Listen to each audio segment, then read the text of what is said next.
Hey Eric, I just got home. It doesn't look like you're here. Did you go out somewhere? Oh, I'm out having pizza with my mom. This restaurant's the bomb. This is some of the best diddly darn doggone pizza I've ever had. Hang on, what? You went to eat just the two of you? Duh. You working? What are we supposed to do? Just sit around twiddling our thumbs till you get off? It would have been too late if we sat around waiting at home for you.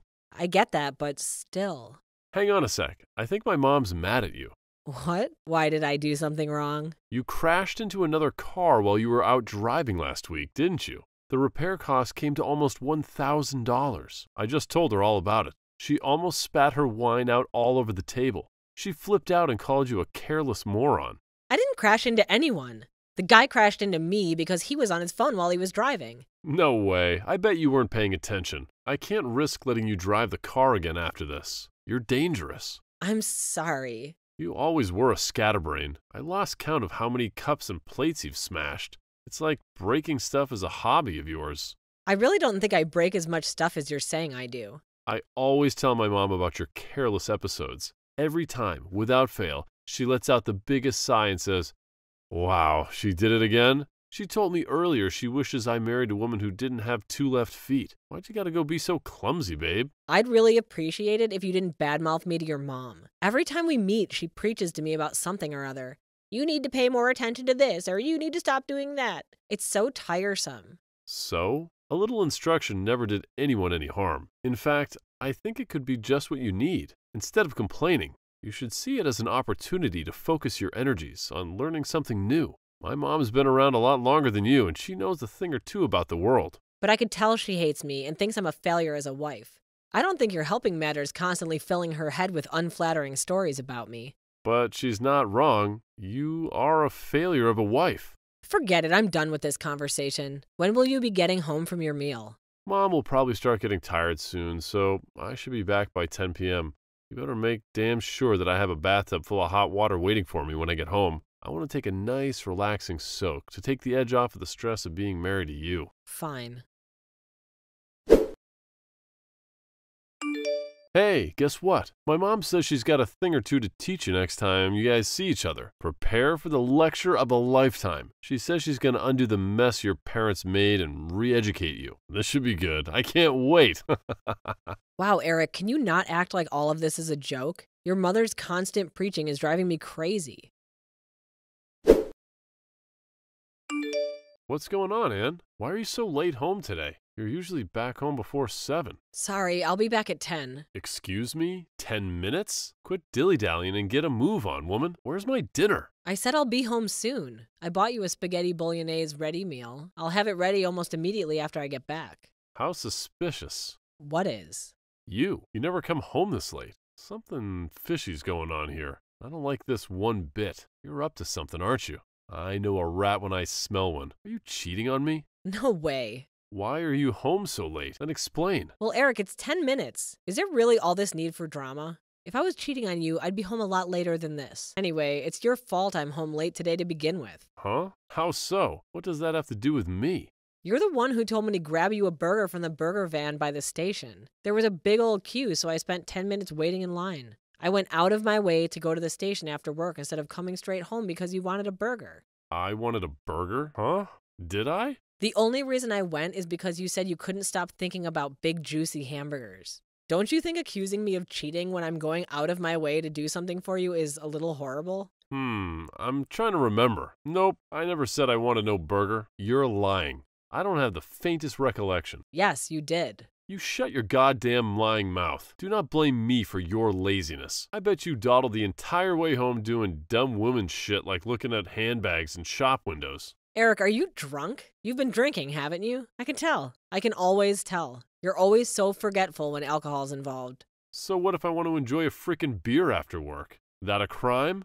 God, I'm not even drunk at all. I can handle my drink perfectly well. I knew it. There's nothing wrong with having a beer before dinner, you goddamn Puritan. I was bound to want something with you. Making me wait so long to eat. I'm begging you, Eric. Please don't overdo it this time. Will you just leave it at one beer for me, please? You don't know how much damage the stuff has done to your body. Your doctor told you to stop altogether, remember? Are you sure it's really a good idea to be drinking again? There's no problem. As long as I don't drink too much, What is it? You think I'm not capable of controlling my alcohol intake?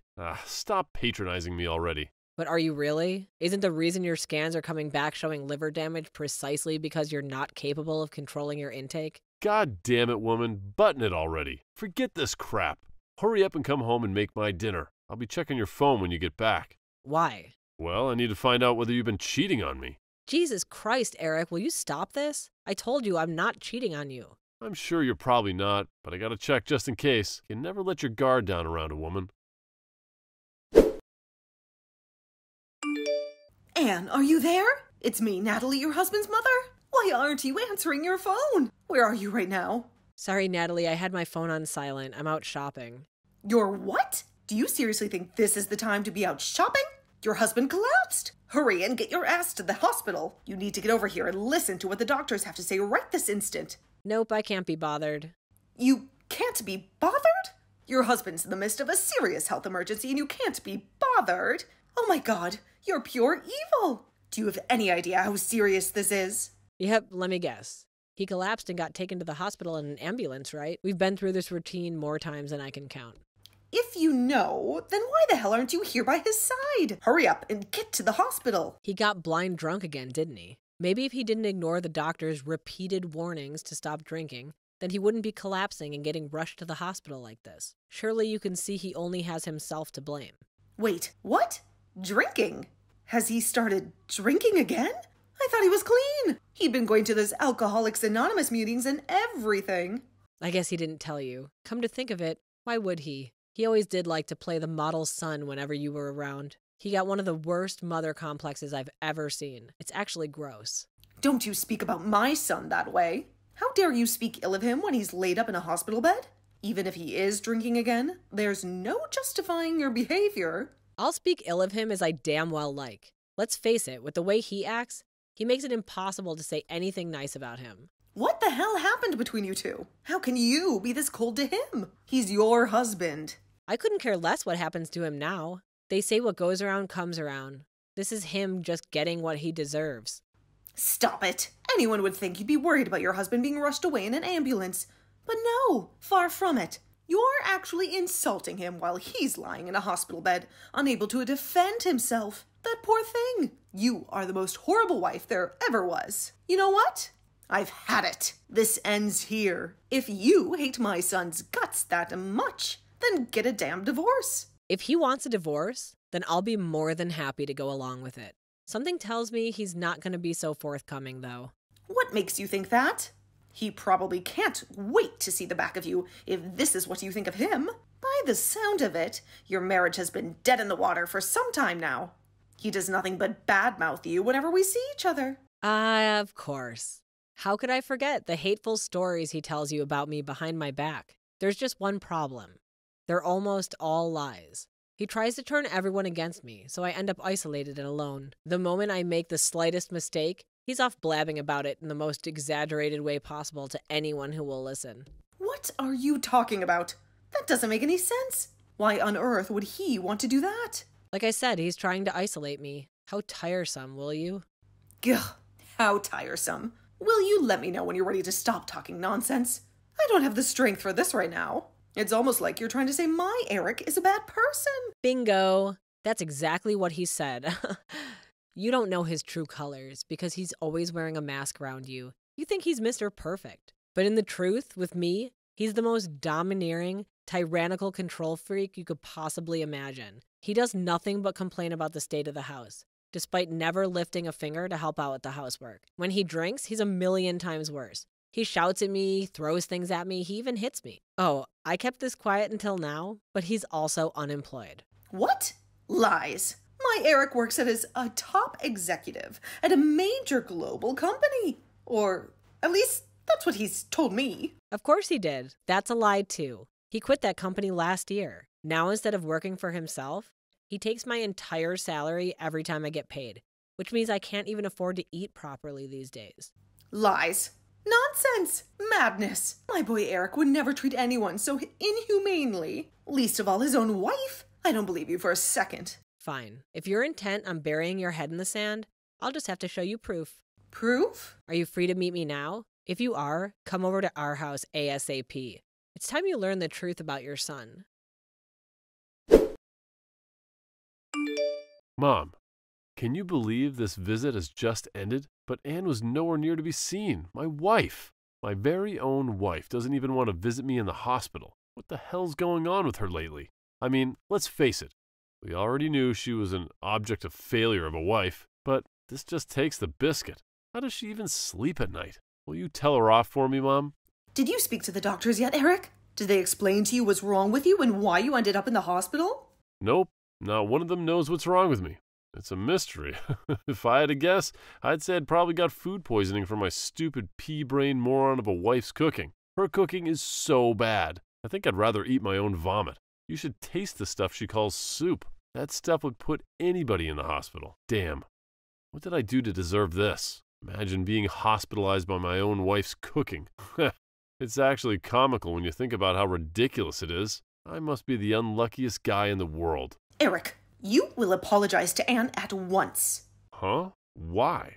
Stop blaming her for things that aren't her fault. You were in that hospital bed because you started drinking again, didn't you? You ignored the doctor's warnings and got so drunk you could barely form a sentence. Huh? What? What the heck are you talking about, Mom? All that stuff's behind me. I'm clean now. I haven't been near the bottle in years. Believe me, I take the doctor's warning very seriously. Is that so? I'll tell you what.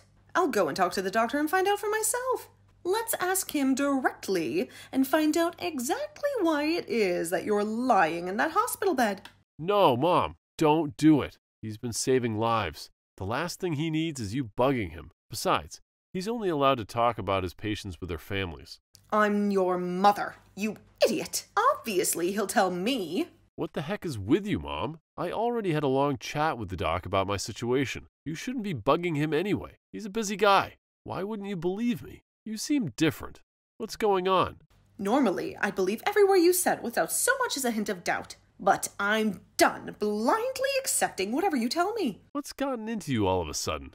Did something happen? Is the stress of me being in a hospital making you go kooky? Look, I get this can't be easy on you, but that's no excuse to be giving me a hard time. Don't patronize me, Eric. I met up with Anne. She's with me now, actually. You're together? If you're with her, tell her to hurry up and visit me in the hospital. This is no way for her to be treating her husband. I won't be telling her that. Why not? I saw what you did, Eric. Saw what? What were all those bruises on Anne's body? I'd never seen anything like it. What have you been doing to this poor girl? Huh? That's not all. She showed me your bank statements, too. You've been spending money like it grows on trees, despite not getting paid a salary for months and months. When did you stop working for Peeps Logistics? And why didn't you tell me that you were unemployed? Have you been lying to me about everything this whole time? Well, no. So it was like, no, I didn't lie to you, Mom. You've been making Anne work like a dog to provide you with money to blow on frivolous junk and beer while lazing around at home, not lifting a finger this whole time, haven't you? Every time I saw you, you'd go on and on about how sick to death you were of her. You practically called her every name under the sun. But the truth is, you were in no position to be criticizing anyone, were you? Mom, please, you have to hear me out. First of all, about those bruises on Anne's body, before you go off jumping to these crazy conclusions, there's a perfectly reasonable explanation as to how she got them. You see, she's always been really clumsy. She has this stupid habit of bumping into things around the house. You know, desks, doors, cupboards, drawers, that kind of thing. Surely I don't need to tell you how careless she can be. Remember all those stories I told you about her doing dumb stuff? She has bruises all over her body, Eric, even on her back. You can't seriously be telling me she got these from bumping into a table. These aren't from bumping into things. I couldn't stop crying when she showed me what you'd done to her. Chill out, Mom. It's fine. Dry your tears. There ain't nothing to cry about. Anne wants out, and you're going to go along with a divorce without so much as a complaint. Do you hear me, boy? Do you understand what the implications would be if you refused to give her what she wants? You wouldn't have a leg to stand on if she took you to court over domestic violence. You wouldn't even be able to afford the compensation because you don't have a job. You're going to do the right thing and accept the divorce before it comes to that. Jeez, Mom. Where the heck is this all coming from all of a sudden? I'm not divorcing Anne. She's my wife. Yes, you are, Eric. If you had any sense about you, you'd do exactly what Mom is telling you to do. I can't tell you how excited I am about getting away from you and never looking back. Thankfully, I was able to get out of the house without worrying about upsetting you and facing more of your beatings because you're in the hospital. Anne, is that you? Your mom's helping me get my things together as we speak. Forget all the crap about court and compensation. I don't have the energy for it. Just sign the divorce papers and let's be done with it. We ain't getting no heckin' divorce. Stop being so selfish, damn it. My mind's made up and my will is firm. I'm leaving. I never want to see your face again for as long as I live. What brought on this all of a sudden, babe? Did I do something to upset you? I thought it was weird when you didn't visit me at the hospital, but now this? All of the sudden, are you being serious? I've wanted out for months now. This is my golden opportunity. Golden opportunity? I collapsed and got rushed into the hospital in an ambulance, and you're calling it a golden opportunity? You're sick. I knew it was now or never, Eric. There's no way I was about to let this chance go to waste. I have no intention of playing the doting wife by your deathbed. I wouldn't visit you if there was a gun to my head. I'm using this opportunity to get away from you while I still can. What'd you just say? My deathbed? You seem to be under the impression that I haven't been to the hospital, but I was there earlier today. You came? When? While you were asleep this morning, the doctor explained your situation to me. He said your liver and pancreas are barely functioning anymore. I was shocked, but I can't say I was surprised. Let's face it, no one's carrying on drinking as much as you do forever.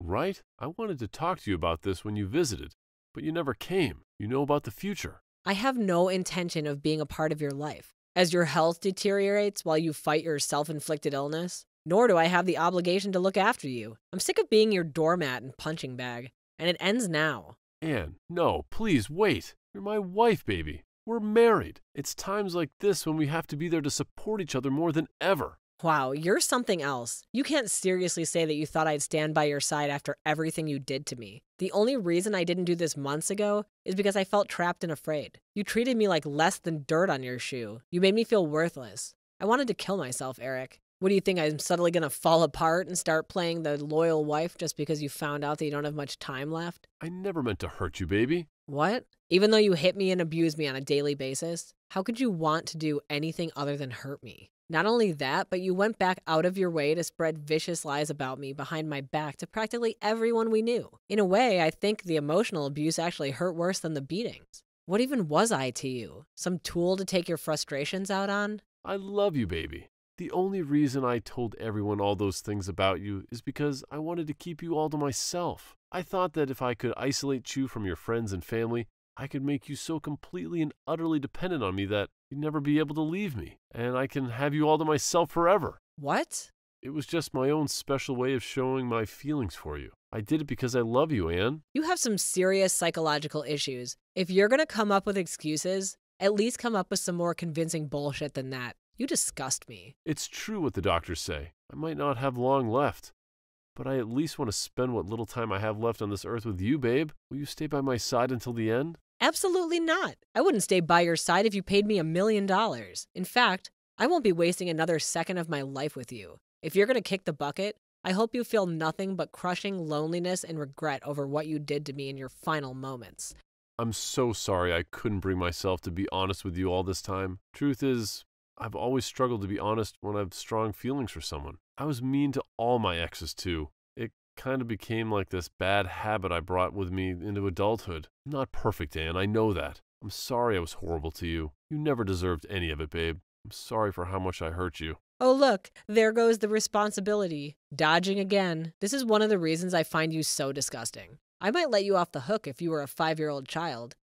But listening to a fully grown man use communication problems as an excuse to try and justify a vicious campaign of physical and emotional abuse makes me shudder. If you want someone to be there for you when you kick the bucket, I suggest you ask your mom. I'll be forgetting all about you and getting started on building my new life. How am I supposed to fight this illness without you here by my side? Where am I supposed to find strength without my sugar dumpling cheering me from the sidelines? I'm not your sugar dumpling anymore, Eric. I haven't been for a long time. Judging on how panicked you are, I'm guessing you don't have long left at all. What are we talking about? Weeks? Days? I guess at least that means you won't be a burden on your mom for very long. Let's face it, no one wants to visit you, do they? And do you really mean it? Are you really going to abandon me? Are you really going to abandon me while I'm terminally ill? You're welcome to hate me. But believe me, you couldn't possibly hate me more than I already hate you. How about you spend your final moments bad-mouthing me to your mom, just like the good old days? Maybe that'll take your mind off of things. I can't promise she'll listen quietly and blindly accept everything you tell her like she used to, though. If anything, you'll be the one keeping your mouth shut while she lectures you on what a good-for-nothing lowlife of a husband you are. With that, I moved out of the house. Me and Eric have been staying together and took a flight down to Arizona to stay with my sister. I probably didn't have to go so far, but I wanted to make it as hard as possible for my terminally ill ex-husband to track me down. Natalie became a fixture of her son's bedside, determined to be there for him for the little time he had left, in spite of everything he'd done to me. I don't hold it against her. She's still his mom. And there's nothing stronger than a mother's love. But even the constant presence of his mom didn't help make up for his loneliness, because apparently he did nothing but cry out my name as he drifted in and out of consciousness. Needless to say, I didn't visit him even once. I also ignored all of his messages and eventually decided to block him when I realized he was never going to take the hint. I heard from his mom a year later that he finally passed away. Apparently, he went quietly asleep in his hospital bed while his mom was picking up supplies for him. In the end, he died alone. Not long after that, to my surprise, Natalie sent me his life insurance payout. She said she knew it could never undo what had been done, but she told me to think of it as compensation for the hell he'd subjected me to for so long. I got the impression she felt a degree of responsibility for her son's actions and wanted to do whatever she could to make up for it. I always thought Natalie had it in for me, but I realize now it was only because Eric was doing his utmost to make sure we hate each other. I see her in a totally different light now. It turns out she wasn't so bad after all. We're both ready to move on and put the past behind us. Now it's time for me and her to forget about each other and focus on living our own lives. Here's to the future.